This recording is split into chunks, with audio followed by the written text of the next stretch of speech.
The sound of Rachel's laughter still echoes in my mind as I write this, 3 days after what should have been a simple family reunion turned into something far more revealing. She stood there in the parking lot of Riverside Community Park, designer, sunglasses perched perfectly on her head, pointing at my weathered 2018 Honda Civic like it was some kind of museum exhibit of failure. What she didn't know, what none of them knew, was that exactly 3 weeks earlier, I had quietly acquired Sterling Marketing Solutions, the very company where my sister worked as senior marketing director, believing herself untouchable in her corner office on the 15th floor. I watched her laugh with Brad, her equally image-obsessed boyfriend, as she gestured dramatically at my car's slightly faded paint and the small dent on the passenger door that I'd never bothered to fix. The irony was almost too perfect to believe. Here was Rachel, mocking my practical choice in vehicles while completely unaware that her next paycheck would essentially be coming from me. But I'm getting ahead of myself. Let me start from the beginning, because this story is about so much more than cars or companies. It's about the dangerous assumptions we make about success and the price we pay for judging others by their appearances. Before we jump back in, tell us where you're tuning in from, and if this story touches you, make sure you're subscribed, because tomorrow I've saved something extra special for you. My name is Emma Chen, and at 32, I've learned that the most powerful position you can occupy is often the one nobody sees coming. While my younger sister Rachel built her identity around luxury brands, expensive leases, and social media posts showcasing her seemingly perfect life, I chose a different path entirely. After graduating from State University with a degree in computer science and a mountain of student loans, I spent my 20s working for various tech startups, learning the intricate dance between innovation and investment, between vision and execution. The journey wasn't glamorous. While Rachel was posting Instagram stories from trendy rooftops and exclusive restaurants, I was working 16-hour days in cramped office spaces, living on ramen and determination. My wardrobe consisted of practical jeans and comfortable sweaters. My transportation was whatever reliable used car I could afford, and my social life was virtually non-existent. To outside observers, especially my family, it appeared that Rachel had chosen the winning strategy. She landed a position at Sterling Marketing Solutions straight out of college, quickly climbing the ranks through a combination of natural charisma and relentless networking. Her salary allowed her to lease luxury vehicles, rent a stunning downtown condo, and maintain the kind of lifestyle that looked impressive on social media. Meanwhile, I was saving every penny I could manage, reinvesting profits from small freelance projects into increasingly ambitious ventures. My first real success came from developing a mobile app for small businesses. Nothing revolutionary, just a simple inventory management system that solved a genuine problem. The modest profit from that sale became seed money for my next project, then the next. Each success was small, incremental, invisible to anyone not paying close attention to the quietly growing landscape of tech entrepreneurship. The pattern continued for years. Rachel would arrive at family gatherings in whatever new luxury car she was currently leasing, designer handbag on her arm, regaling everyone with stories of high-profile clients and expensive business lunches. She had mastered the art of making her work sound more important than it actually was, describing routine marketing campaigns as if they were groundbreaking cultural movements. Our parents, Tom and Mary Chen, would beam with pride as she held court at the dinner table while I sat quietly, deflecting questions about my own work with vague references to technology consulting. The truth was more complex than either Rachel or our parents realized. By age 30, I had parlayed my early successes into a small but profitable investment firm specializing in acquiring undervalued companies in the digital marketing space. My approach was methodical and patient, identifying businesses with solid fundamentals but poor financial management, then providing the capital and strategic guidance necessary to maximize their potential. It wasn't flashy work, and it certainly didn't photograph well for social media, but it was building something substantial. Rachel never understood my choices, and honestly, I didn't expect her to. During our increasingly rare phone conversations, she would pepper me with well-meaning but condescending advice about putting myself out there and investing in my image. She genuinely believed that success was primarily about perception, that the right clothes and car and apartment would somehow translate into genuine achievement. From her perspective, my practical approach to life was evidence of limited ambition rather than strategic thinking. The disconnect between our worldviews became particularly apparent during family events. Rachel would arrive like a celebrity, making an entrance, her presence immediately shifting the energy of any gathering. She had perfected the art of casual name-dropping, seamlessly weaving references to expensive restaurants and exclusive events into ordinary conversation. Her stories always featured important clients, influential connections, and the kind of behind-the-scenes access that made her work sound glamorous and significant. I, on the other hand, had never learned to make my accomplishments sound impressive in casual conversation.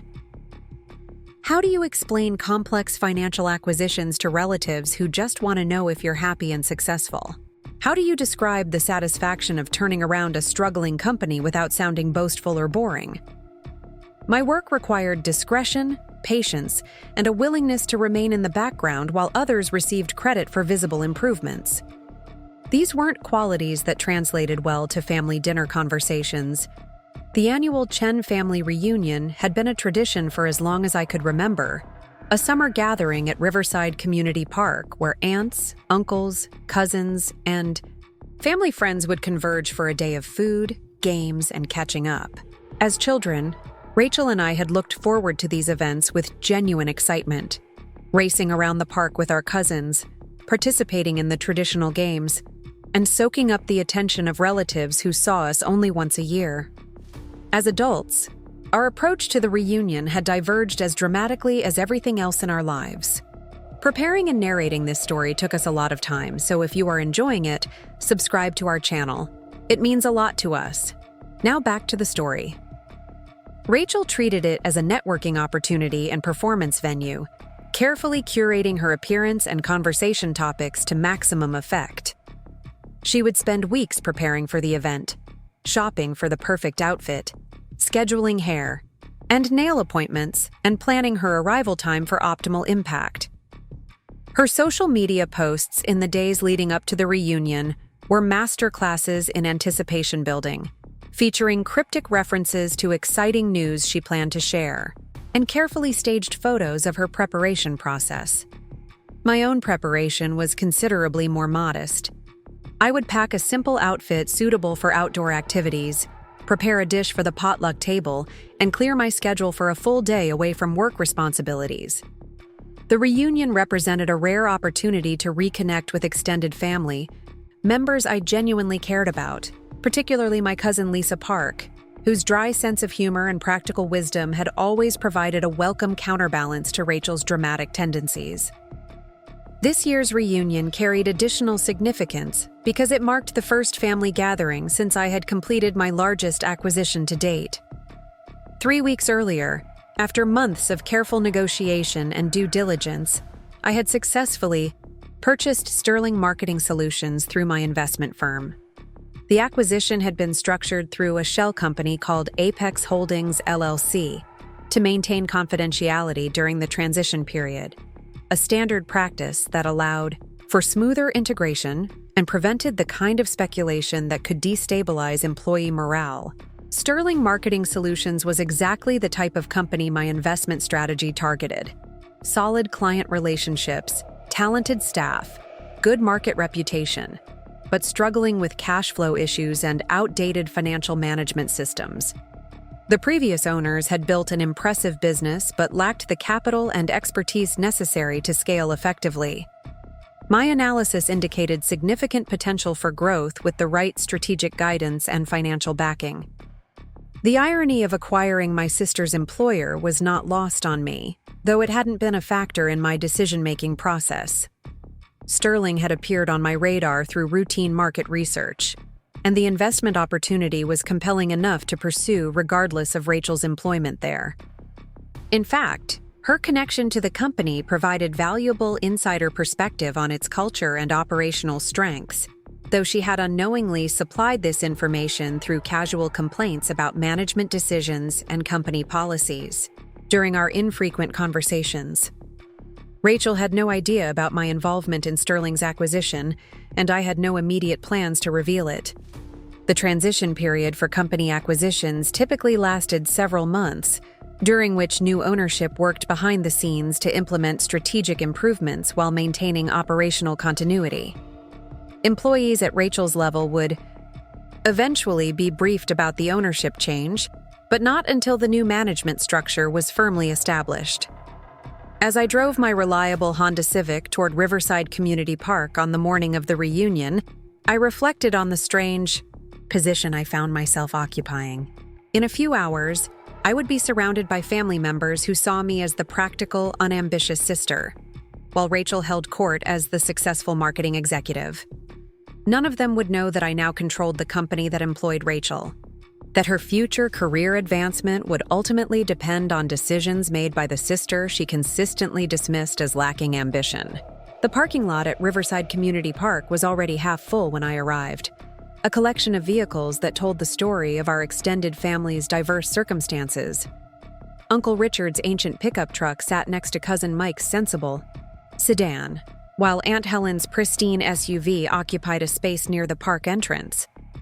I guided my Honda into an available spot toward the back of the lot, next to a row of trees that would provide some shade later in the day. As I gathered my contribution to the potluck table and checked my appearance in the rearview mirror, I noticed the distinctive gleam of Rachel's brand new BMW X5 as it turned into the parking lot. The vehicle was undeniably impressive, its metallic, silver finish catching the morning sunlight like polished jewelry. Rachel had been posting photos of the car on social media for weeks, describing it as her reward for landing the Henderson Industries account, though I suspected the lease payments consumed a significant portion of her monthly income.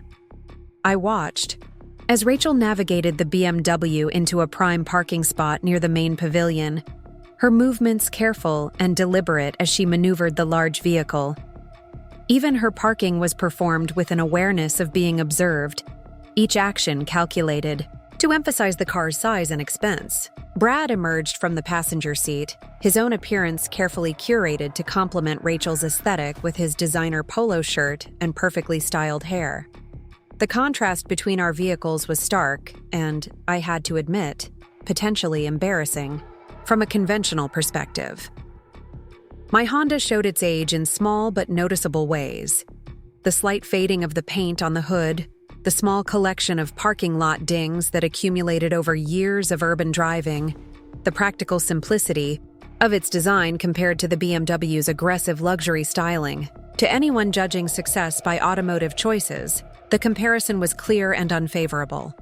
Rachel's arrival created the predictable stir among family members who had been waiting to see her latest acquisition. Within minutes, a small crowd had gathered around the BMW, admiring its features while Rachel provided a guided tour of its capabilities. Her voice carried across the parking lot as she described the advanced navigation system, the premium sound system, and the impressive safety ratings that had influenced her decision to upgrade from her previous luxury lease. I remained by my Honda, organizing my belongings and observing the social dynamics unfolding around Rachel's car. This was her element, the intersection of image and attention where she thrived most naturally. The BMW served as both transportation and conversation starter, a prop in the ongoing performance of her successful lifestyle. Every family gathering featured some version of this scene, with Rachel's latest acquisition or achievement providing the focal point for group admiration and discussion. The irony of the situation struck me with renewed force as I watched my relatives circle Rachel's expensive lease while she basked in their appreciation. In 3 weeks, when the confidentiality period ended and Sterling's employees were informed about their new ownership structure, Rachel would discover that her impressive salary, the source of her ability to afford such luxuries, was now dependent on the business acumen of the sister whose practical choices she had always quietly dismissed. But for now, the secret remained mine alone. As I walked toward the main pavilion with my covered dish, leaving my humble Honda in its shaded spot, I carried with me the knowledge that appearances could be deceiving, that true success often operated invisibly, and that the most significant power was frequently wielded by those who seemed to possess the least. The morning sun was climbing higher, promising a hot day ahead, and the Chen family reunion was just beginning. Within hours, Rachel would make her feelings about my car embarrassingly clear, not knowing that she was mocking the transportation choices of someone who now controlled her professional future. The stage was set for a revelation that would challenge everything my family thought they knew about success, ambition, and the price of judging others by the superficial markers of achievement. The morning of the acquisition had been unlike any other in my professional career. 3 weeks before the reunion, I sat across from Sterling Marketing Solutions' exhausted owners, Patricia and Michael Sterling, in the pristine conference room of Harrison & Associates, the corporate law firm that had been handling my business acquisitions for the past 2 years. The mahogany table gleamed under the fluorescent lights, its surface covered with the kind of legal documents that represented months of careful negotiation and due diligence. Patricia Sterling, a woman in her late 50s with silver hair pulled into a neat bun, looked relieved rather than sad as she prepared to sign away the company she had built from nothing over 15 years.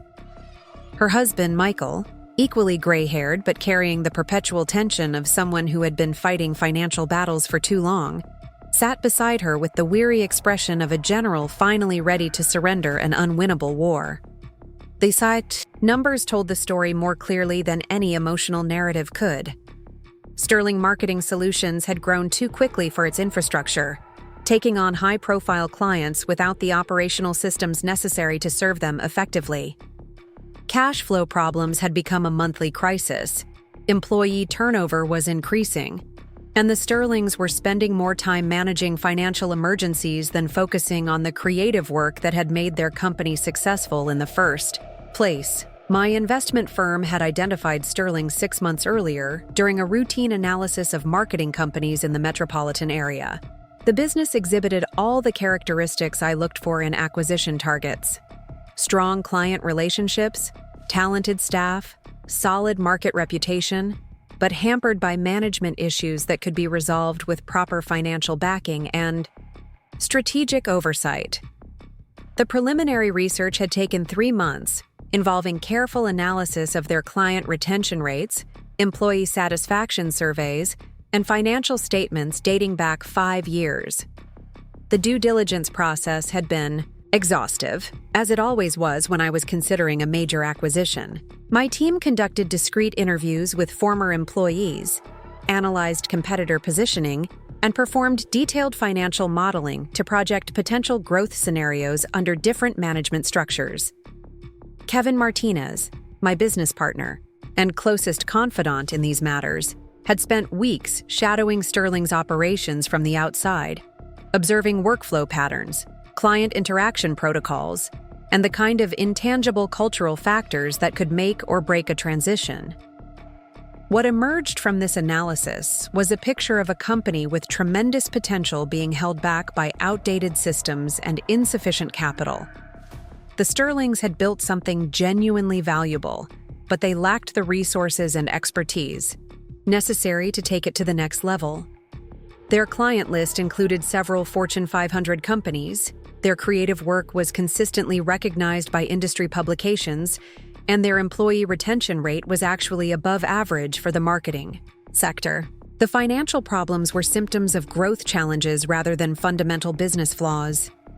The acquisition price had been negotiated carefully over several months, with both sides working toward a number that reflected Sterling's genuine value while acknowledging the reality of their current financial situation. The Sterlings would walk away with enough money to retire comfortably, while I would gain control of a company with significant upside potential. More importantly for the employees, the acquisition would provide the stability and resources necessary to preserve their jobs while creating opportunities for career advancement. Throughout this entire process, Rachel's connection to Sterling had been both helpful and completely unknown to her. During our occasional phone conversations, she would casually mention workplace frustrations that provided valuable insights into the company's internal dynamics. Her complaints about outdated computer systems aligned with my analysis of Sterling's technology infrastructure needs. Her observations about client management inefficiencies confirmed my assessment of their operational weaknesses. Her pride in their creative achievements validated my belief in the company's core strengths.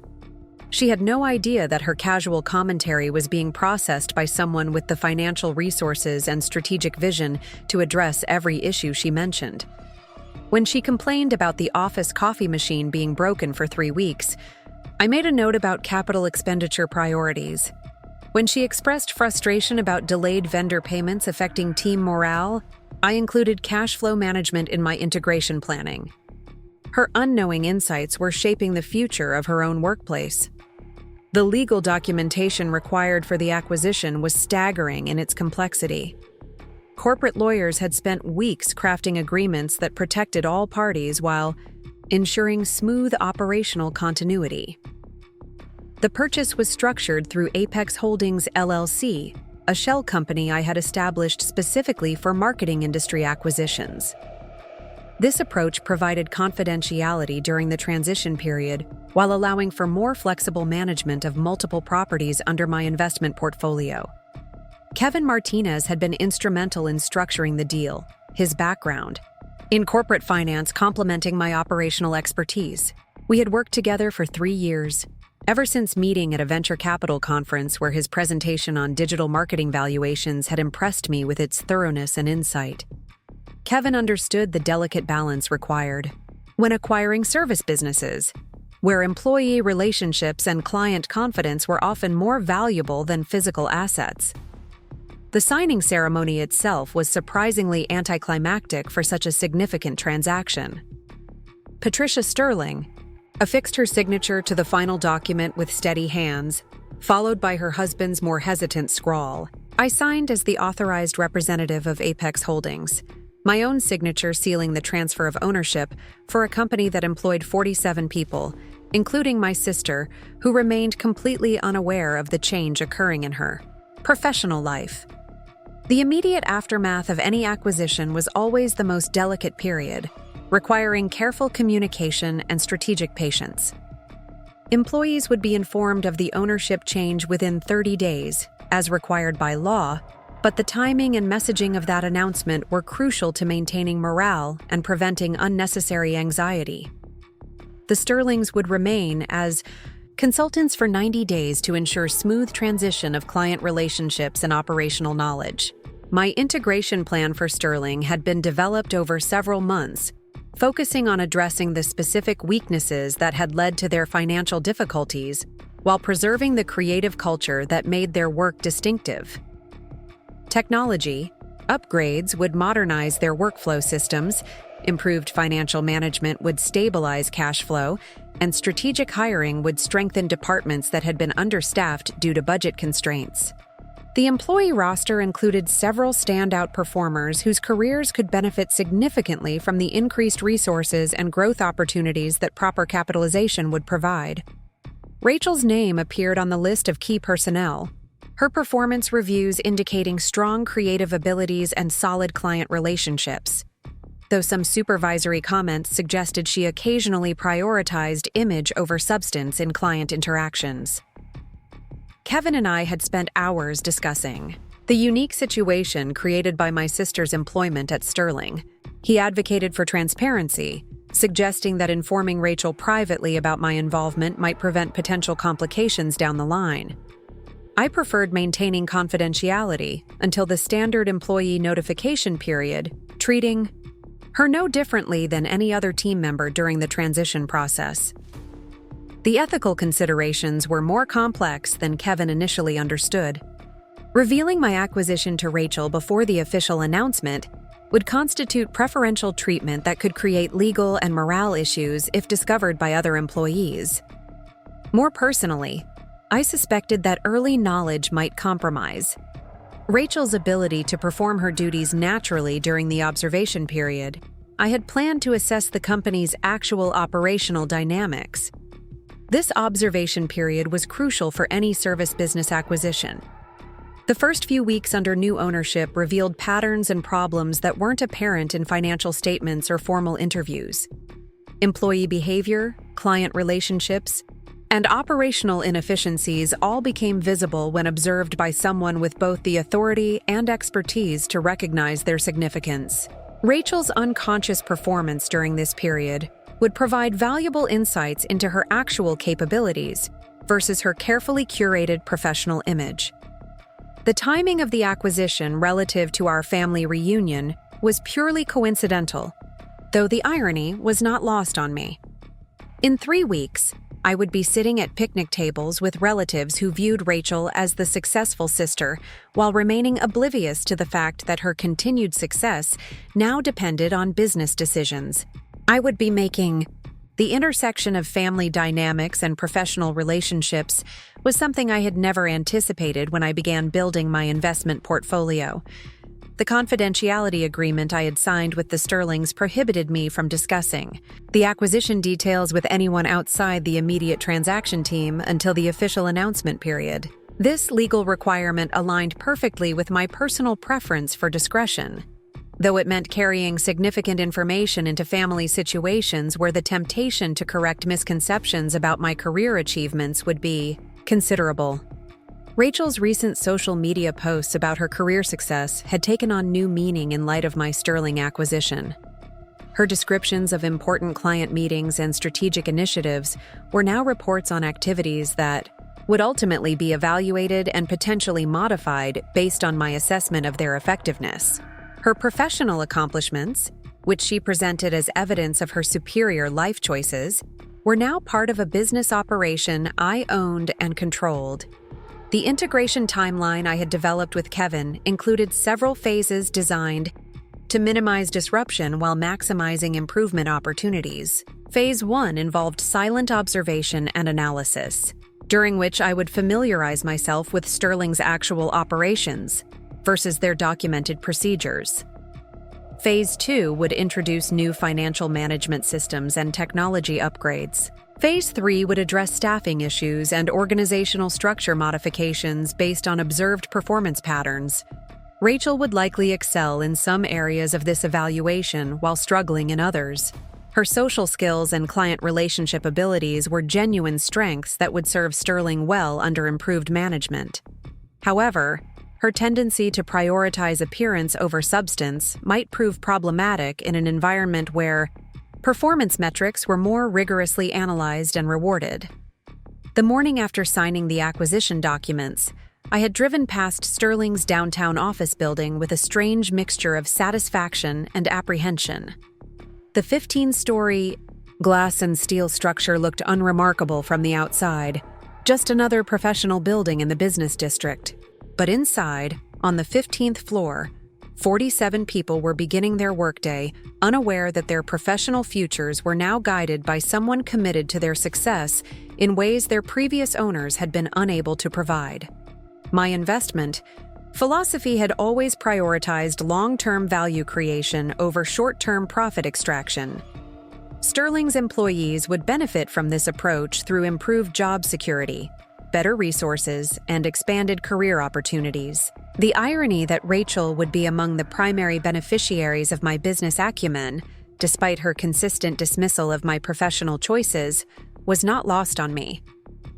Kevin had scheduled our first comprehensive review of Sterling's operations for the week following the family reunion, allowing me to attend the gathering without the distraction of immediate business concerns. This timing would also provide an interesting test of my ability to maintain professional discretion in personal settings, particularly if Rachel chose to discuss her work experiences or future career plans during family conversations. The drive home from the lawyer's office that day had been filled with reflection on the strange convergence of family dynamics and business relationships.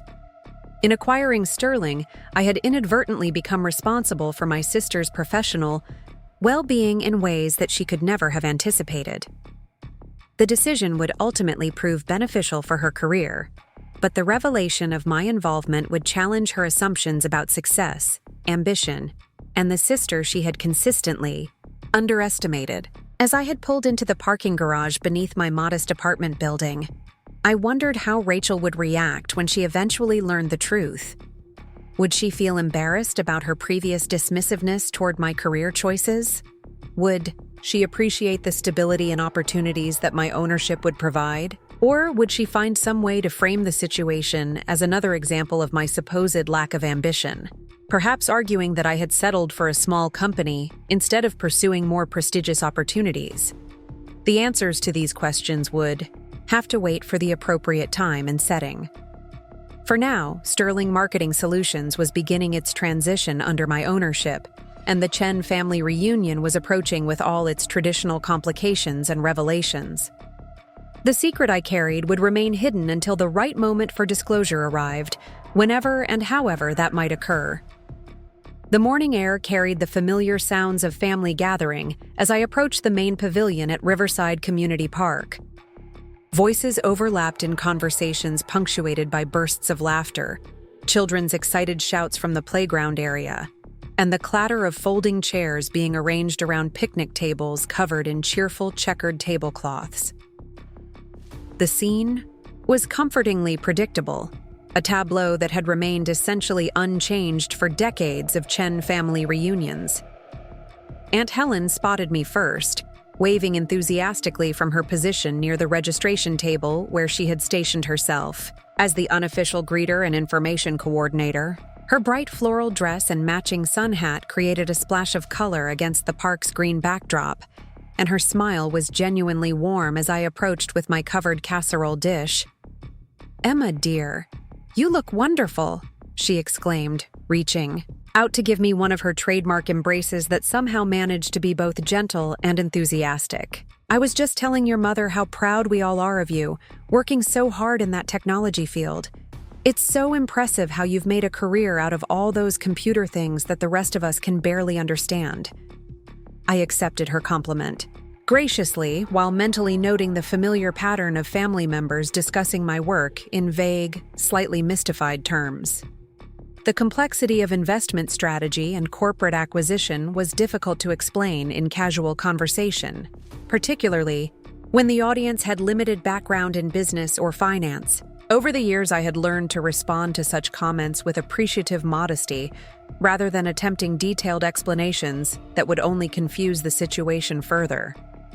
The pavilion was filling steadily as more relatives arrived, each family unit contributing their assigned dishes to the growing buffet table while catching up on news and gossip that had accumulated since the previous year's gathering.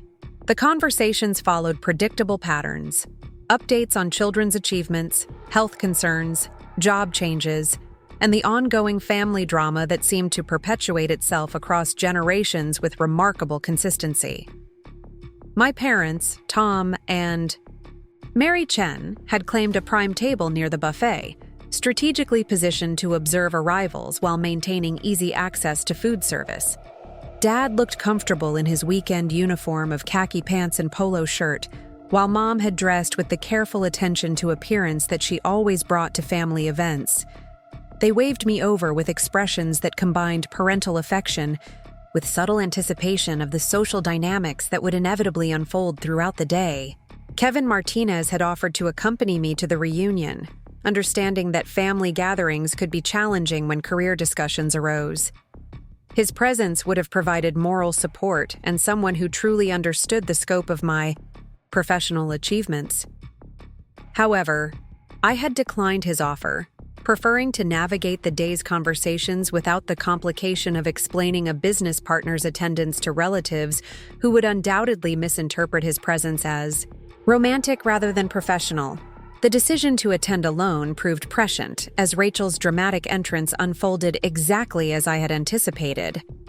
The sound of her BMW's powerful engine preceded her arrival, the vehicle's approach announced by the kind of confident rumble that luxury cars produce to signal their occupants' arrival.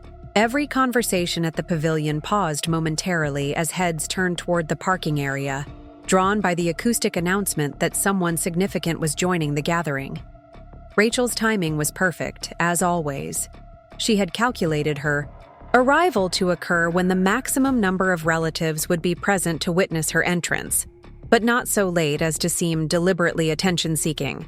The BMW glided through the parking lot like a shark through calm waters, its metallic silver finish catching and reflecting the midday sun with almost blinding intensity. I observed the scene from my position at the family table, noting the predictable reactions of relatives who had been waiting to see Rachel's latest acquisition. Uncle Richard abandoned his conversation about fishing to get a better view of the car. Cousin Mike's teenage sons immediately gravitated toward the parking area, drawn by the magnetic appeal of expensive automotive engineering. Even the older relatives, who typically showed little interest in material possessions, craned their necks to observe Rachel's arrival. The BMW came to rest in a prime parking spot, positioned for maximum visibility from the pavilion. Rachel emerged from the driver's seat with practiced elegance, her movements fluid and confident as she surveyed the gathered family members. Her outfit had been selected with the same careful attention as her vehicle choice: designer jeans that managed to look both casual and expensive, a silk blouse in a shade that complemented the car's interior, and accessories that suggested success without appearing ostentatious. Brad Thompson followed from the passenger side, his own appearance carefully coordinated to complement Rachel's aesthetic. His designer polo shirt and perfectly styled hair created the impression of someone who belonged in the passenger seat of a luxury vehicle, though I knew from previous family gatherings that his own career in real estate sales was more aspirational than successful. Within moments, Rachel was surrounded by admiring relatives, each eager to examine her latest acquisition and hear the story of its selection and purchase. Her voice carried across the pavilion as she launched into what was clearly a rehearsed presentation about the BMW's features, performance capabilities, and the extensive research process that had led to her choice of this particular model. The Henderson Industries account, she explained to her captive audience, had been Sterling's biggest win in 2 years, requiring months of strategic planning and creative development. Her role in securing and managing the account had been recognized by the company leadership, she continued, resulting in both a significant bonus and the confidence to upgrade her transportation to something more appropriate for client meetings and business development activities. I listened to this narrative with the unique perspective of someone who now had access to Sterling's actual financial records. The Henderson Industries account was indeed significant, representing approximately 12% of the company's annual revenue. However, Rachel's description of her role was somewhat inflated compared to the project documentation I had reviewed during the due diligence process. She had been part of a 5-person team that developed the campaign, with the strategic planning primarily handled by more senior staff members. More interesting was her casual reference to the company bonus that had enabled her car upgrade. Sterling's financial records indicated that employee bonuses had been suspended for the past 18 months due to cash flow constraints. Rachel's BMW was almost certainly financed through a lease arrangement that stretched her monthly budget rather than purchased with discretionary income from exceptional performance. The distinction mattered less for its financial implications than for what it revealed about Rachel's relationship with truth in social settings. She had constructed a narrative that positioned her automotive choice as evidence of professional success and corporate recognition, when the reality was more likely an expensive status symbol that strained her personal finances while serving her image management objectives. Brad contributed to the presentation by highlighting technical specifications that demonstrated his own supposed automotive expertise, though his comments revealed the kind of surface knowledge that came from reading brochures rather than genuine mechanical understanding. The performance he and Rachel delivered for their family audience was polished and convincing, a collaborative effort to reinforce their image as a successful couple making impressive life choices. The crowd around the BMW gradually dispersed as other family members arrived and claimed attention, but the car remained a focal point of conversation throughout the morning. Multiple relatives made pilgrimages to the parking area to examine it more closely, returning with detailed observations about its features and speculations about its cost. Rachel's strategy of using the vehicle as a conversation starter and status symbol was working exactly as intended. I remained at the family table, engaging in the more subdued conversations typical of relatives who had known each other for decades and found comfort in familiar patterns rather than dramatic announcements. Cousin Lisa Park joined me after making her own obligatory examination of Rachel's BMW, her expression carrying the kind of subtle amusement that indicated she had reached similar conclusions about the gap between appearance and substance. Lisa had always been my favorite cousin, partly because her career as a high school math teacher had given her a practical understanding of human nature that cut through social pretensions. She was 3 years older than me, unmarried by choice, and possessed the kind of dry wit that made family gatherings more tolerable for those of us who preferred observation to performance. "So," she said quietly, settling into the folding chair beside mine, "how long do you think it took Rachel to rehearse that presentation about her car?" The casual way she mentioned the Henderson account suggests she's been waiting for someone to ask about it for weeks. I smiled at Lisa's perceptive observation, appreciating her ability to recognize the performative aspects of Rachel's behavior without malicious judgment. Rachel has always been good at turning personal purchases into professional achievements, I replied diplomatically. The car is beautiful, regardless of the story behind it. Lisa nodded thoughtfully, her gaze drifting toward the parking area where Rachel was now conducting what appeared to be a second tour of the BMW's interior for a group of younger cousins. "It must be exhausting," she mused, maintaining that level of image management. Every purchase becomes a statement. Every choice has to be justified as evidence of success. The conversation provided a welcome respite from the more emotionally charged dynamics that family gatherings often produced. Lisa's perspective was grounded in genuine affection for family members while maintaining realistic assessments of their behaviors and motivations. She understood Rachel's need for validation without being swept up in the performance, and she appreciated my more reserved approach without interpreting it as social inadequacy. As the morning progressed toward the traditional buffet lunch, I found myself occupying my usual role as observer rather than central participant in the family's social dynamics.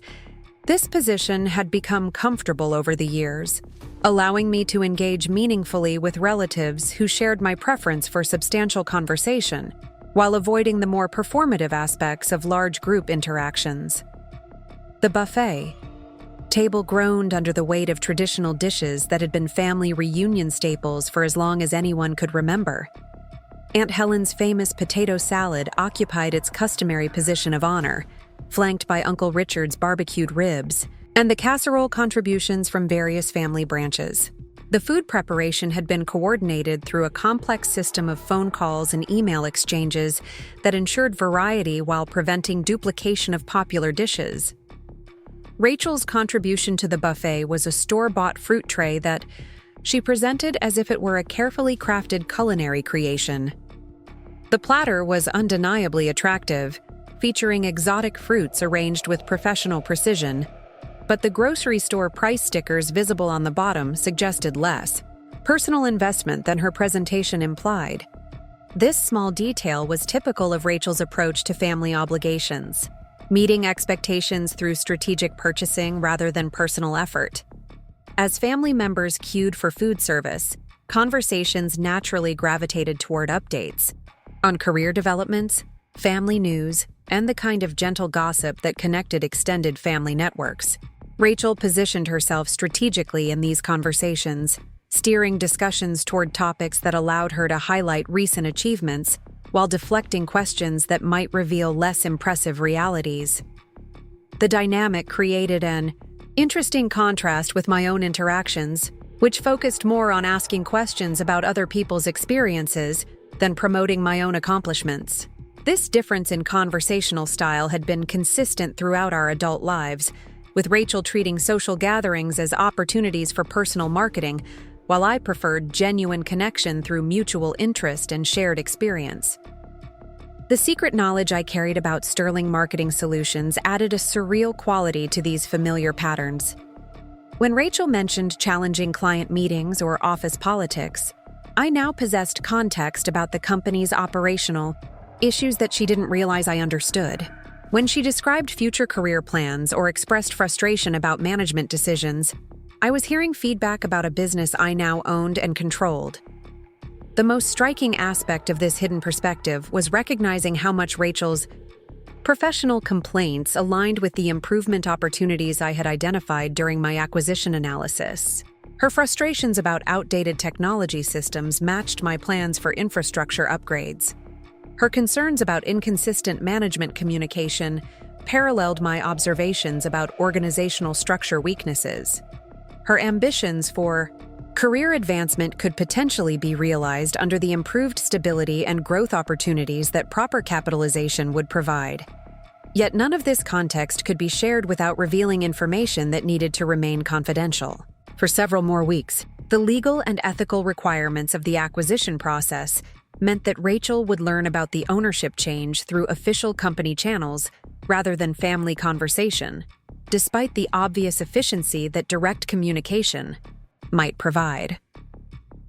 As the afternoon meal concluded and family members began organizing the traditional games and activities, I found myself anticipating the moment when the parking lot incident would occur.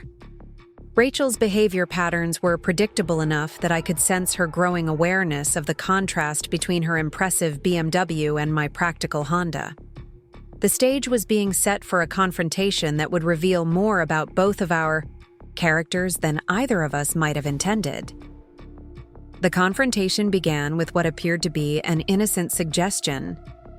Rachel had finished her second tour of the BMW's interior features for a group of impressed teenage cousins when she glanced toward the back section of the parking lot where my Honda sat quietly beneath the shade of an old oak tree.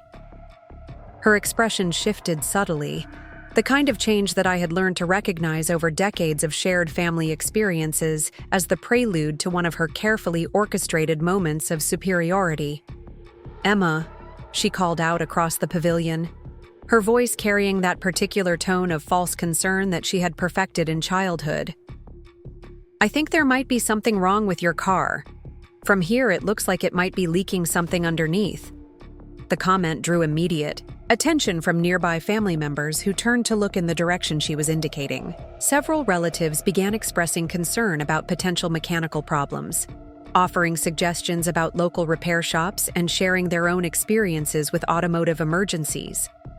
The sudden focus on my vehicle created exactly the kind of social situation that Rachel excelled at orchestrating, positioning herself as the helpful sister while drawing attention to the contrast between our transportation choices. I knew immediately that no fluid leak existed beneath my Honda. The car had been serviced just 2 weeks earlier in preparation for the longer drive to the reunion, and I had performed my usual visual inspection of the parking area before leaving the vehicle. Rachel's observation was a manufactured pretext for drawing group attention to my car, creating an opportunity for the kind of comparison she had been building toward throughout the morning. "Thank you for the concern," I replied evenly, maintaining the calm tone I had developed for managing Rachel's theatrical moments. "I had the car serviced recently, so I doubt there's any issue, but I'll certainly check when we head home." My measured response was designed to deflect the manufactured drama while avoiding the kind of defensive reaction that would escalate the situation into the family spectacle that Rachel seemed to be orchestrating. However, her next move revealed that she had prepared for exactly this type of diplomatic deflection. "Well, let's go take a look together," she suggested with apparent sisterly concern, her voice pitched to carry across the pavilion. "I know a bit about cars from all the research I did before choosing the BMW. Maybe I can help identify what might be causing the problem." The suggestion was both generous in its surface presentation and calculated in its underlying purpose. By volunteering her supposed automotive expertise, Rachel was creating a scenario that would allow her to examine my Honda in detail while positioning herself as the knowledgeable sister helping the less informed sibling. The public nature of her offer ensured that declining would seem ungracious, while accepting would provide her with the audience and opportunity she was clearly seeking. Several family members immediately endorsed Rachel's helpful suggestion, with Uncle Richard volunteering his own automotive knowledge and Cousin Mike expressing willingness to assist with any necessary repairs. The momentum of group concern had been skillfully built to a point where polite refusal was no longer socially viable without appearing stubborn or secretive. "That's very thoughtful of everyone," I said, recognizing that the situation had developed beyond my ability to redirect without creating more drama than simply allowing it to proceed. "Let's take a look, though I'm confident the car is running fine." The migration toward the parking area became a minor procession, with Rachel leading the way while maintaining a steady stream of commentary about the importance of regular vehicle maintenance and the various warning signs that responsible car owners should monitor. Her dissertation on automotive care was delivered with the confidence of someone who had recently absorbed a significant amount of marketing material while researching luxury vehicle options. Brad Thompson positioned himself as Rachel's supporting expert, contributing observations about tire wear patterns and brake system indicators that revealed his own recent education in car buying terminology. Together, they created an impression of automotive sophistication that was more performance than genuine expertise, though their audience of family members was neither qualified nor inclined to question their credentials. As we approached my Honda, I found myself observing the scene with the detached curiosity of someone watching a theatrical performance where the outcome was predetermined, but the specific dialogue remained to be improvised. Rachel had maneuvered the situation toward this moment throughout the morning, building toward a comparison that would reinforce her narrative of superior life choices while highlighting what she perceived as my practical limitations. The contrast between the two vehicles was undeniably stark when viewed side by side. Rachel's BMW dominated the visual space with aggressive luxury styling, metallic paint that seemed to generate its own light, and the kind of imposing presence that expensive cars were designed to project. The interior visible through tinted windows suggested comfort and technology that elevated transportation into lifestyle statement. My Honda, positioned in the comparative shadows, displayed the honest wear of a vehicle chosen for reliability, rather than impression. The paint showed the accumulated effects of daily urban driving, small parking lot encounters, and several years of weather exposure. The practical design prioritized function over form, efficiency over aesthetics, and dependability over dramatic visual impact. Rachel began her examination of my car with theatrical thoroughness, walking slowly around the perimeter while maintaining commentary about the various observations she was making. Her inspection was clearly designed for audience engagement rather than genuine diagnostic purpose, each movement calculated to emphasize her supposed expertise while building anticipation for whatever revelation she intended to deliver. "I see what might be causing concern," she announced after completing her circuit, crouching beside the front wheel while gesturing for others to observe her findings. "There are some dark spots here that could indicate fluid seepage, though it might just be old stains from previous parking locations." The assessment was delivered with the kind of authoritative uncertainty that allowed her to appear knowledgeable while avoiding specific claims that could be easily contradicted. She had identified ordinary parking lot residue that accumulates beneath any vehicle parked in urban environments, presenting it as potential evidence of mechanical problems that required her expert interpretation. Brad contributed his own observations about tire condition and alignment issues, pointing to normal wear patterns as if they indicated neglected maintenance or poor driving habits. His commentary reinforced Rachel's implied message that my practical vehicle choice reflected broader patterns of inadequate attention to important life details. The performance continued for several more minutes, with Rachel and Brad conducting an increasingly elaborate analysis of my Honda's supposed deficiencies, while family members offered concerned suggestions and shared their own automotive experiences. The scene had evolved into exactly the kind of group drama that Rachel had orchestrated, with herself positioned as the knowledgeable authority, helping her less informed sister understand her vehicle's limitations. Throughout this extended examination, I maintained polite engagement while internally noting the irony of receiving automotive advice from someone whose impressive car represented a financial obligation that consumed a significant portion of her monthly income.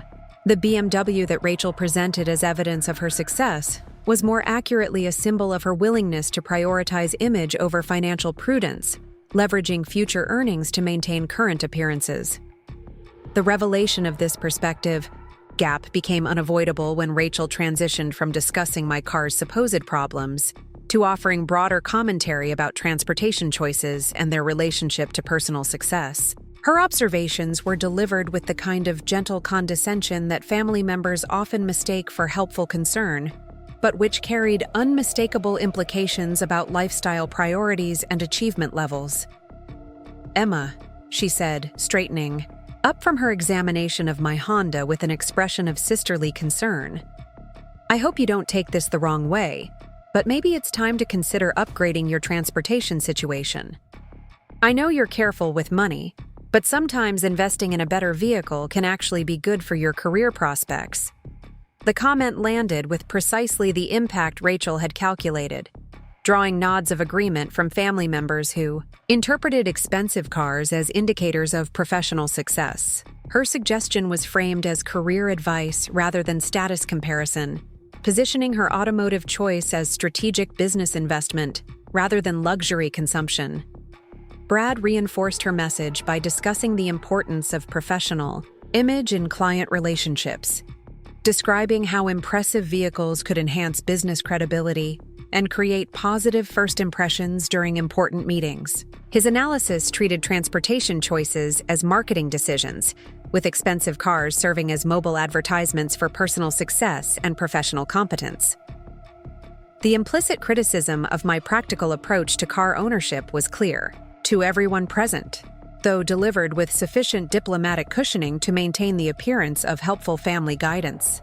Rachel had successfully created a public forum for highlighting the contrast between our lifestyle choices, while positioning herself as the successful sister offering wisdom to her less ambitious sibling. Several family members began sharing their own experiences with vehicle upgrades and the positive impacts these changes had produced in their professional lives. The conversation developed momentum around the theme that practical transportation choices might be limiting career advancement, with various relatives offering suggestions about financing options and dealer relationships that could help me achieve a more impressive automotive situation. The irony of receiving this advice while carrying knowledge of my recent sterling acquisition was almost overwhelming. Here was Rachel, lecturing me about the relationship between transportation choices and professional success, completely unaware that her continued employment now depended on business decisions I would be making. Her BMW, presented as evidence of superior career achievement, was financed by salary payments that ultimately originated from my investment capital. More revealing was her fundamental misunderstanding of how success actually functioned in business environments. Rachel's perspective treated expensive possessions as both evidence of achievement and tools for creating further opportunities, a viewpoint that confused correlation with causation while overlooking the substance that drove genuine professional advancement. The automotive industry had specifically designed luxury vehicles to exploit this psychological vulnerability, creating products that promised social elevation and professional credibility rather than merely improved transportation. Rachel had become a perfect customer for this marketing approach, convinced that her BMW purchase represented strategic career investment rather than expensive status consumption. As the parking lot examination continued, with various family members offering increasingly specific advice about car shopping strategies and financing arrangements, I found myself appreciating the strange position I occupied as the secret observer of my own supposed inadequacy. The relatives who were kindly trying to help me understand my transportation limitations had no context for recognizing that my practical choices reflected strategic financial priorities rather than limited resources or career ambition. The conversation reached its crescendo when Rachel made her most direct statement about the relationship between my car choice and broader life patterns. Standing beside her gleaming BMW while gesturing toward my practical Honda, she delivered, What was clearly intended as the defining moment of her carefully orchestrated presentation.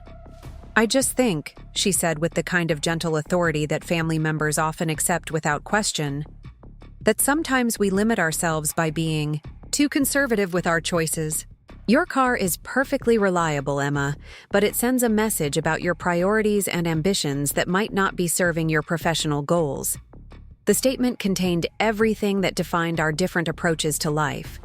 Rachel's belief that external appearances drove internal realities, her assumption that expensive choices indicated superior judgment, and her conviction that my practical decisions reflected limited vision rather than strategic thinking. She had distilled years of accumulated frustration with my lifestyle into a single observation about automotive preferences. Brad nodded approvingly at his girlfriend's analysis, adding his own commentary about the importance of projecting success in competitive professional environments. Together, they had created a compelling narrative about the relationship between material choices and career advancement, with my Honda serving as Exhibit A in their case study of how practical thinking might actually be impractical in the broader context of professional development. The family audience was clearly convinced by their presentation, with several relatives expressing agreement about the wisdom of investing in better transportation when career growth was a priority.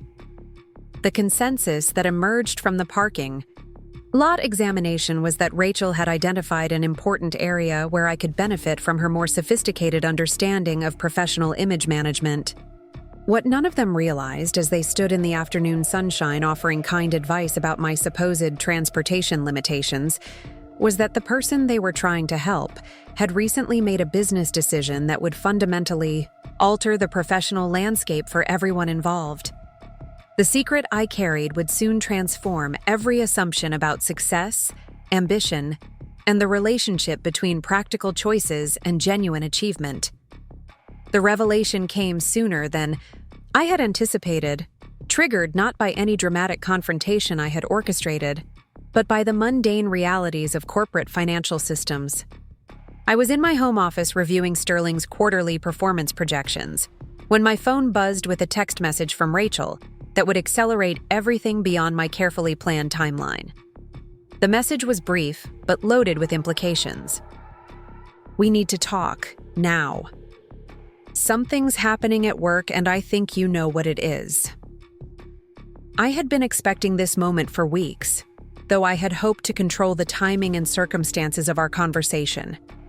The integration of Sterling Marketing Solutions into my broader investment portfolio required updating their banking relationships, payroll processing systems, and financial reporting structures.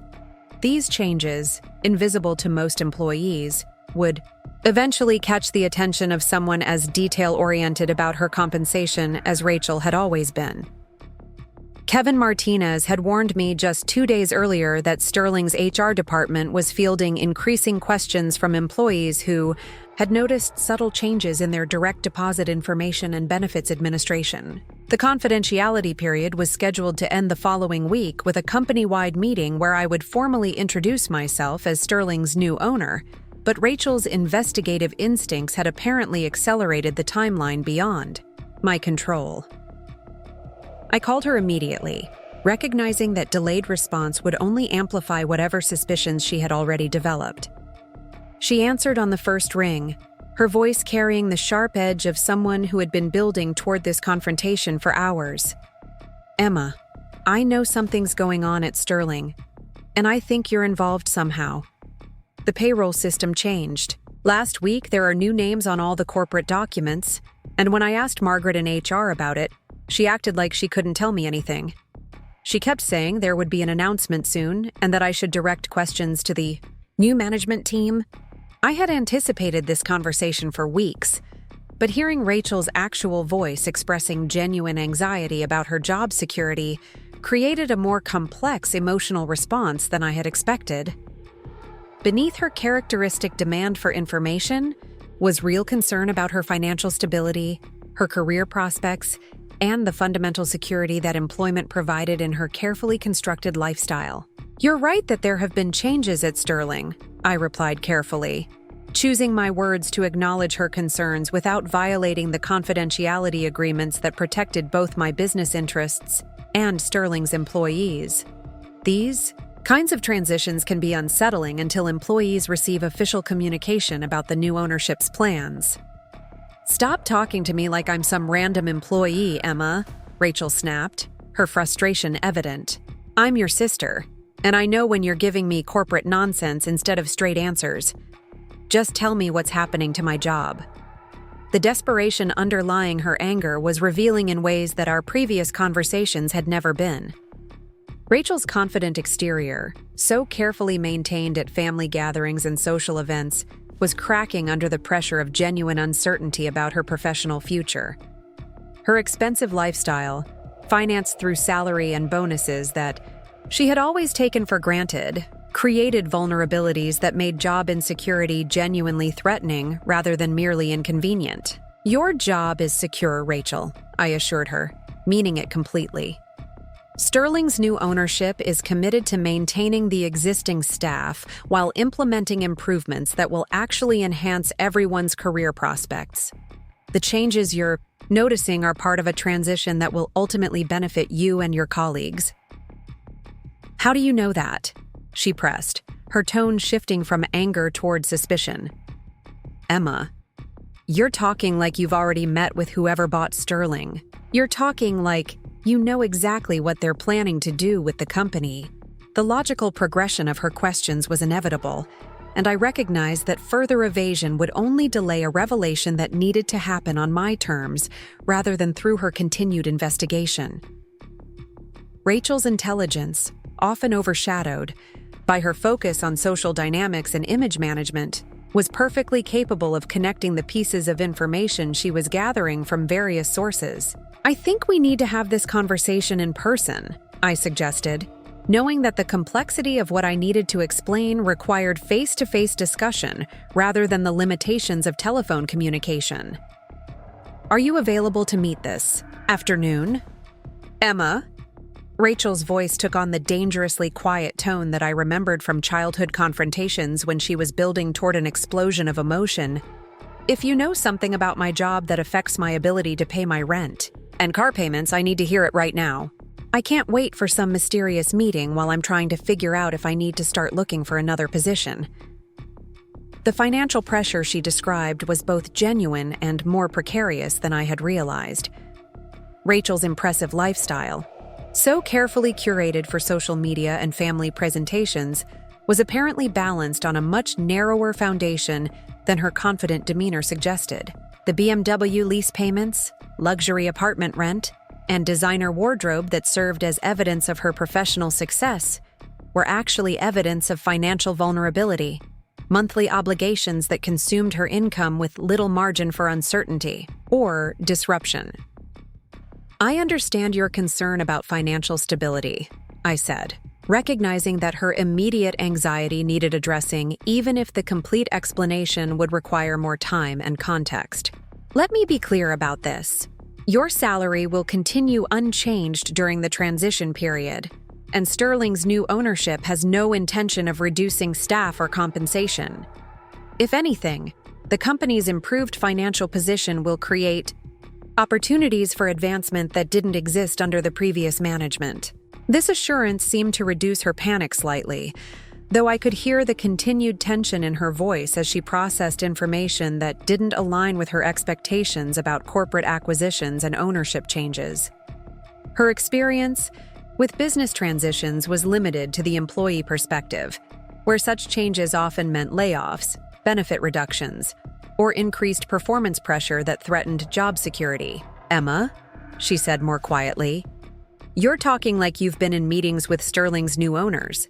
You're talking like you know their specific plans for the company and the employees. Are you somehow involved in this ownership change?" The direct question required an equally direct response, though I recognized that my answer would fundamentally alter our relationship in ways that neither of us could fully anticipate. "Yes, Rachel, I'm involved. I'm Sterling Marketing Solutions' new owner." The silence that followed was profound and extended, broken only by the sound of Rachel's breathing as she processed information that challenged every assumption she had made about our respective careers, achievements, and positions in life. When she finally spoke, her voice was barely above a whisper, as if saying the words quietly might make them less real or less threatening to her understanding of the world. "You bought my company?" she asked, the disbelief evident in every syllable. "I acquired Sterling Marketing Solutions 3 weeks ago through my investment firm," I confirmed, knowing that the complete truth needed to be established before we could address the emotional and practical implications of the situation. The transaction was completed through standard legal channels with confidentiality agreements that prevented employee notification until the transition period was properly managed. 3 weeks ago, Rachel repeated, her voice growing stronger, as the implications became clear and her shock transformed into something more complex and potentially more volatile. "You owned my company during the family reunion. You sat there at that picnic table, listening to everyone talk about career success and professional achievement, while you secretly controlled my job and my salary." The accuracy of her chronological observation was undeniable, though her interpretation of my motivations was characteristically focused on personal dynamics rather than business considerations. The timing of the acquisition relative to our family gathering had been purely coincidental, driven by the seller's timeline and legal requirements rather than any desire to create dramatic revelations during family events. The acquisition was a business decision based on Sterling's potential for growth under improved management and financial backing, I explained, maintaining the professional tone that I used for difficult business conversations. "Your employment there wasn't a factor in my evaluation of the investment opportunity. The company appeared on my radar through routine market analysis, not through any connection to you." "Don't lie to me, Emma." Rachel's anger was building toward the explosive level that family members had learned to recognize and carefully avoid over the years. "You bought my company to humiliate me, to prove some point about who's really successful in this family.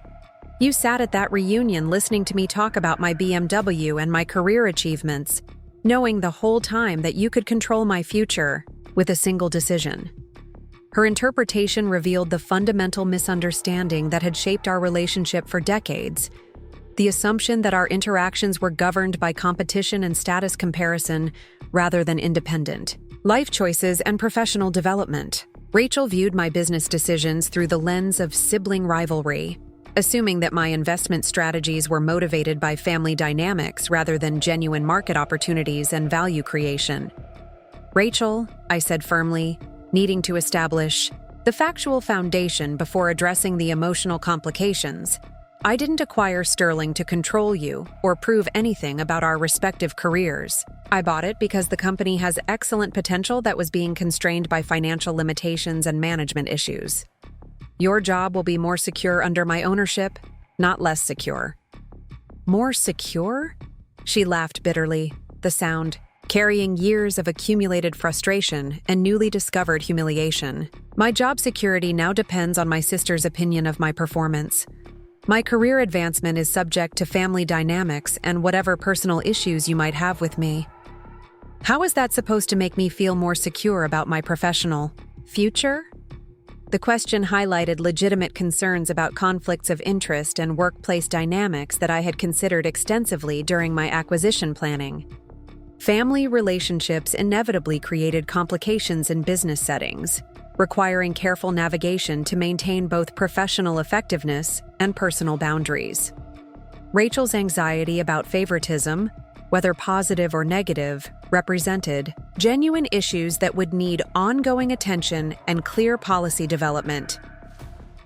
"Your job security depends on your professional performance and Sterling's business success, exactly as it did before the ownership change," I corrected, though I recognized that the family connection would always create perception challenges that required careful management. "Sterling needs talented marketing professionals to serve our clients effectively, and your client relationships and creative abilities are genuine assets that the company values regardless of our personal relationship. But now you're my boss," Rachel said, the full reality of the situation finally settling into her consciousness with all its implications for power dynamics, family relationships, and professional identity. My sister, who I've been lecturing about career advancement and professional image for years, is actually my boss. The irony was not lost on either of us, though we approached it from entirely different emotional perspectives. For Rachel, the revelation represented a fundamental challenge to her understanding of our relative positions in life. A complete reversal of the hierarchy she had constructed based on external appearances and lifestyle choices. For me, it confirmed the accuracy of my long-held belief that external appearances often masked more complex realities, and that genuine achievement frequently operated invisibly.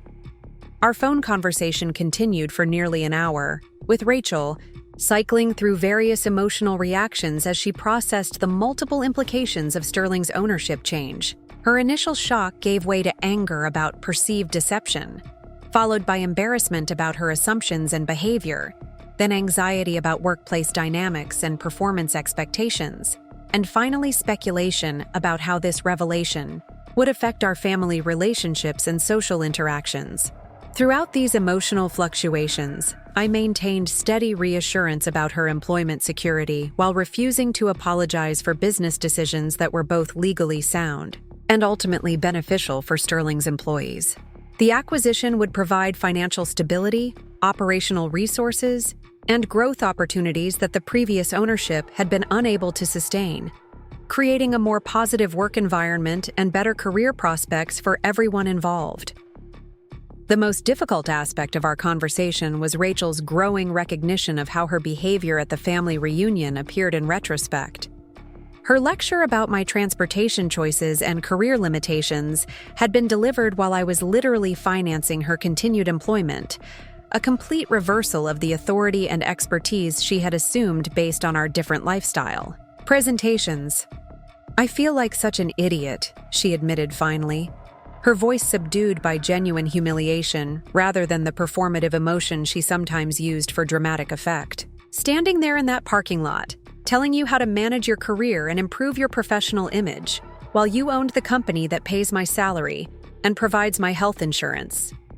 "You weren't an idiot," I replied gently, recognizing that her embarrassment was genuine and that harsh judgment would only complicate our future interactions. "You were working with the information you had available, making reasonable assumptions based on external appearances. Most people evaluate success and achievement based on visible markers rather than underlying substance. But I was so condescending," Rachel continued, clearly replaying the parking lot scene in her memory with new understanding of the actual power dynamics involved. "Lecturing you about the importance of professional image and career investment while you had quietly built something substantial enough to acquire an entire company with 47 employees." The recognition in her voice suggested that our conversation was creating the foundation for a fundamentally different kind of relationship, one based on more accurate understanding of our respective achievements and capabilities rather than assumptions derived from lifestyle choices and social presentations. Rachel was beginning to see past the external markers she had always used to evaluate success, recognizing that genuine accomplishment often operated below the surface of public visibility. Our initial conversation concluded with plans to meet in person the following week, after the formal employee announcement at Sterling, to discuss how our professional and personal relationships would coexist going forward. The discussion would necessarily be complex, requiring careful navigation of both business requirements and family dynamics, but it represented the first genuinely honest exchange we had shared in years. The weekend between our phone conversation and the planned employee meeting was particularly challenging for Rachel, as she later described to me. She found herself reconsidering not just our relationship, but her entire framework for understanding success, achievement, and the relationship between external appearances and internal substance.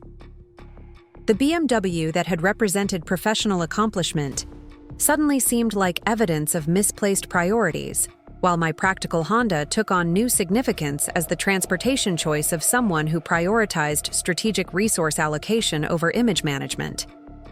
More troubling for Rachel was the recognition that her carefully constructed social media presence, with its emphasis on luxury experiences and expensive possessions, had been financed by employment at a company I owned. Every restaurant photo, vacation post, and lifestyle presentation had been enabled by salary payments that ultimately originated from my investment capital, creating a dependency relationship that she had never recognized or acknowledged. The employee meeting on Friday afternoon proceeded exactly as I had planned, with Sterling's staff responding enthusiastically to news of improved financial backing, expanded resources, and growth opportunities that would enhance their career prospects. The previous owners had been well-liked but financially constrained, unable to provide the kind of strategic investment and operational support that the company needed to reach its potential. Several team members approached me after the presentation with questions about professional development opportunities, expressing genuine excitement about working for an owner who understood their industry and valued their contributions.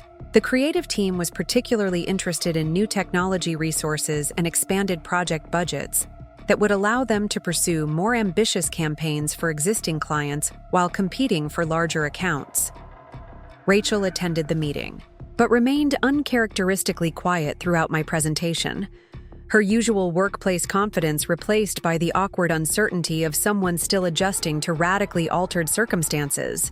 Her colleagues were unaware of our family relationship, viewing her subdued behavior as natural nervousness about ownership changes rather than personal embarrassment about having fundamentally misjudged her sister's professional capabilities.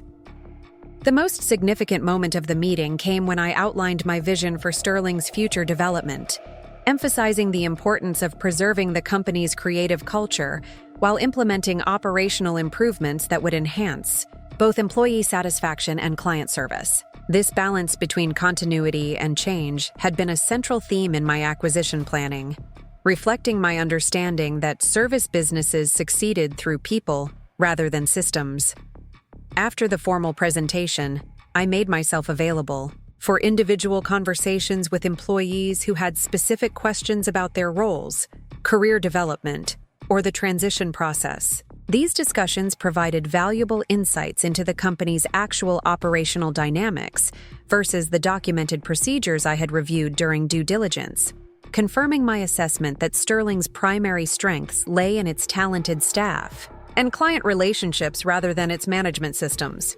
Rachel lingered after most of her colleagues had left, clearly wanting to speak with me privately, but uncertain about how to navigate the intersection of family relationships and workplace dynamics. Her hesitation was understandable, given that our conversation would necessarily address both professional and personal issues that had been complicated by years of misunderstanding and competitive dynamics. When we finally spoke alone in Sterling's conference room, the same space where I had first negotiated the acquisition with the previous owners, Rachel's professional demeanor was intact, but noticeably different from her usual workplace confidence. The easy authority she had always projected in professional settings had been replaced by something more cautious and uncertain, reflecting her ongoing adjustment to the changed power dynamics. We spent nearly 2 hours that afternoon discussing the practical implications of our new professional relationship, working through the complex challenges of maintaining both business effectiveness and family harmony. The conversation was more productive than either of us had anticipated, focusing on concrete solutions rather than emotional reactions or historical grievances. The most important decisions involved establishing clear boundaries that would protect both Sterling's operations and our personal relationship from the inevitable conflicts that family connections could create in business settings. Rachel would continue reporting to Sterling's creative director rather than directly to me, preventing the kind of favoritism concerns that could damage workplace morale and undermine team dynamics. Her performance evaluations would be conducted by her immediate supervisor using the same criteria applied to all employees at her level, with my involvement limited to company-wide strategic decisions that affected all staff members equally. This structure would ensure that Rachel's career advancement was based on professional merit rather than family connections, while protecting her from any perception of special treatment that could create resentment among her colleagues. More challenging was establishing protocols for how we would handle disagreements or conflicts that might arise from our dual roles as family members and business associates. We agreed that workplace issues would be addressed through normal business channels, while family matters would be kept separate from professional discussions. Any situation that involved both personal and business elements would be handled through scheduled meetings with clear agendas, rather than spontaneous conversations that could blur appropriate boundaries. These practical arrangements were important, but the most significant aspect of our conversation was the beginning of a genuine dialogue about our different approaches to success, achievement, and the relationship between external appearances and internal substance. Rachel's assumptions about my limited ambition had been challenged by evidence of substantial business accomplishment, while my understanding of her professional capabilities had been enhanced by reviewing her actual work product rather than relying on family gathering presentations. The conversation marked the beginning of a transformation that would extend far beyond our individual relationship, affecting how we interacted with other family members and how we understood our respective roles in the broader family dynamic. Rachel's perspective on success was beginning to shift from external validation toward substantive achievement, while I was learning to articulate my accomplishments in ways that family members could understand and appreciate. Over the following months, Sterling Marketing Solutions exceeded its revenue projections under improved management, with several employees, including Rachel, receiving promotions and expanded responsibilities that reflected the company's growth and their individual contributions. The financial stability that my ownership provided had eliminated the chronic uncertainty that had previously undermined employee morale, while new operational resources enabled creative projects that enhanced both client satisfaction and professional development opportunities. Rachel's performance during this period was exemplary, her genuine talents finally supported by the resources and stability necessary for sustained professional growth. Her client relationships strengthened as she gained confidence in the company's long-term viability, while her creative work improved with access to better technology and expanded project budgets. The anxieties that had characterized her initial response to the ownership change gradually gave way to genuine enthusiasm about her career prospects. The transformation in Rachel's approach to her professional life was accompanied by corresponding changes in her personal priorities and lifestyle choices. The BMW lease was not renewed when it expired, replaced by a more practical vehicle that reflected her evolving understanding of financial priorities rather than any requirement from Sterling's management. Her social media presence shifted gradually from lifestyle promotion toward professional accomplishment, showcasing creative work and industry recognition rather than expensive purchases and exclusive experiences. These changes were not imposed by external pressure but emerged from Rachel's own reassessment of what constituted genuine success and achievement. The revelation that her practical sister had built substantial business accomplishments while she had focused on external appearances prompted a fundamental reconsideration of her values and priorities. The expensive lifestyle that had once seemed like evidence of success began to appear as potential evidence of misplaced priorities. Our family dynamics improved significantly as other relatives adjusted their assumptions about our respective achievements and capabilities. The annual reunion the following year featured conversations about business strategy and investment philosophy, rather than automotive choices and career advancement, with Rachel contributing insights about marketing trends and creative development, while I shared observations about industry consolidation and growth opportunities. The most significant change was our growing ability to collaborate professionally while maintaining healthy personal boundaries. Rachel's marketing expertise proved valuable for Sterling's strategic development, particularly in areas where her social skills and creative abilities complemented my business acumen and financial resources. We discovered that genuine success often emerged from cooperation rather than competition. from leveraging complementary strengths rather than emphasizing individual superiority. 6 months after the ownership revelation, Rachel approached me with a proposal for expanding Sterling's services into digital marketing areas where her research had identified significant growth opportunities. Her presentation was thoroughly researched, financially realistic, and strategically sound, demonstrating the kind of business thinking that had been overshadowed by her previous focus on image management and social positioning. The proposal became the foundation for Sterling's most successful expansion initiative, generating new revenue streams while creating advancement opportunities for several employees whose skills had been underutilized under the previous management structure. Rachel's leadership of this project established her as one of Sterling's most valuable senior managers, her success based on substantive achievement rather than social dynamics or family connections. The irony was not lost on either of us that Rachel's career reached new heights, precisely when she stopped treating professional success as a competition with her sister and started focusing on genuine value creation.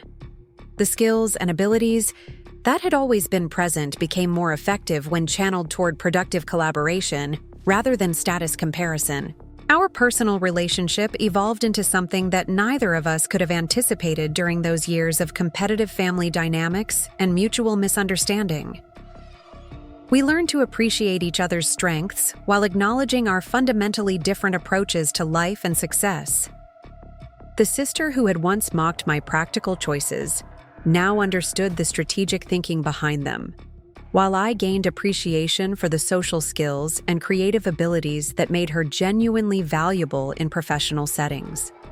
The story of my acquisition of Sterling Marketing Solutions became family legend, told at reunions with the kind of fond amusement that transforms past conflicts into shared history.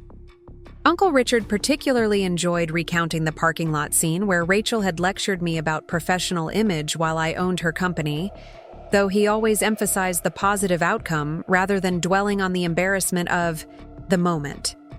More significantly, the story became a cautionary tale about the dangers of judging success by external appearances rather than substantive achievement.